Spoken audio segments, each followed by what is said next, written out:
Hello అండి. Welcome back to our channel. ఈరోజు నేను మీకు సింపుల్‌గా వెజిటబుల్ పలావ్ ఎలా చేసుకోవాలో చూపిస్తాను. దీనికోసం మనము ఒక కుక్కర్‌ని పెట్టుకొని, కుక్కర్‌లో ఒక స్పూన్ ఘీ, 2 స్పూన్ల ఆయిల్ వేసుకొని, ఆయిల్ బాగా హీట్ అయిన తర్వాత ఇందులోకి మనము మసాలా దినుసులు వేసుకోవాలి. బిర్యానీ ఆకు, ఇలాచీ, దాల్చిన చెక్క, లవంగాలు వేసుకొని బాగా ఆయిల్‌లో ఫ్రై చేసుకోవాలండి. తర్వాత ఇందులోకి మనము నిలువుగా కట్ చేసుకున్నటువంటి ఉల్లిపాయ ముక్కలను కూడా వేసుకొని ఫ్రై చేసుకుంటాము. తర్వాత ఒక పచ్చిమిర్చి, నెక్స్ట్ వచ్చేసి ఒక స్పూన్ అల్లం వెల్లుల్లి పేస్ట్ కూడా వేసుకొని ఆయిల్‌లో బాగా ఫ్రై చేసుకోవాలి పచ్చి వాసన పోయే వరకి. ఇందులోకి మనము తర్వాత కట్ చేసి పెట్టుకున్నటువంటి వెజిటబుల్స్‌ని కూడా వన్ బై వన్ యాడ్ చేసుకుంటాము. ఆలు, క్యారెట్, బీన్స్ ఇవన్నీ మనము ఒకదాని తర్వాత ఒకటి యాడ్ చేసుకొని ఆయిల్‌లో బాగా ఫ్రై చేసుకోవాలి. తర్వాత ఇందులోకి నేను ఒక టమాటాని నిలువుగా కట్ చేసి వేసుకుంటున్నాను.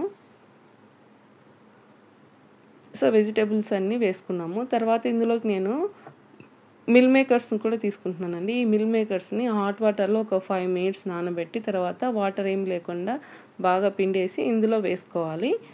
సో, ఇవన్నీ మనము అన్నీ ఆయిల్‌లో ఫ్రై చేసుకున్న తర్వాత ఒక స్పూన్ ఉప్పు, ఒక స్పూన్ గరం మసాలా, ఒక స్పూన్ ధనియా పౌడర్ యాడ్ చేసి బాగా కలుపుకొని మూత పెట్టి ఒక 5 మినిట్స్ మగ్గించాలండి. తర్వాత ఇందులోకి మనం నానబెట్టుకున్నటువంటి బియ్యాన్ని కూడా వేసి ఒక 2 నిమిషాలు బియ్యాన్ని కూడా ఆయిల్‌లో ఫ్రై చేసుకోవాలి. వాటర్ ఏమి యాడ్ చేసుకోకుండా ఫస్ట్ మనం బియ్యం కూడా కొద్దిసేపు కలుపుకోవాలి. తర్వాత నేను ఇక్కడ ఒక గ్లాస్ రైస్‌కి 2 గ్లాసుల వాటర్‌ని యాడ్ చేసుకొని కలుపుకొని సాల్ట్ అడ్జస్ట్ చేసుకొని కుక్కర్ మూత పెట్టి 2 విజిల్స్ రానివ్వాలండి. 2 విజిల్స్ వచ్చిన తర్వాత మనము కుక్కర్ మూత తీసి చూస్తే మనకి పలావ్ ఇలా రెడీ అయి ఉంటుందండి. దీన్ని మనము సర్వింగ్ ప్లేట్‌లోకి తీసుకొని సర్వ్ చేసుకుంటే ఎంతో టేస్టీగా ఉండే వెజిటబుల్ పలావ్ రెడీ అండి. సో, ఈ వీడియో మీకు నచ్చినట్లయితే మీ ఫ్రెండ్స్ అండ్ రిలేటివ్స్‌కి షేర్ చేయండి. అలాగే ఇలాంటి వీడియోస్ ఇంకా కావాలి అనుకుంటే ప్లీజ్ సబ్స్క్రైబ్ చేయండి నా ఛానల్‌ని.